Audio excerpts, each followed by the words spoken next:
How to fix SubEthaEdit for Mac not uninstalling. Here's a sample script file to uninstall SubEthaEdit for Mac. #bin/bash #stop the SubEthaEdit app if it's running. Echo stopping SubEthaEdit app. Post a script quit app SubEthaEdit #remove the SubEthaEdit app and its support files. Echo removing SubEthaEdit app and support files.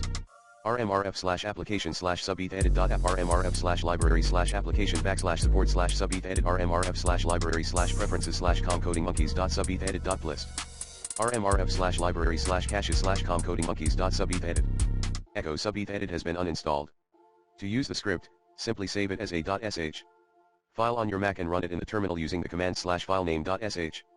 Please note that this script will remove all traces of SubEthaEdit from your Mac, so make sure to back up any important data before running it. For starters, use the recommended Clean My Mac X in this video guide.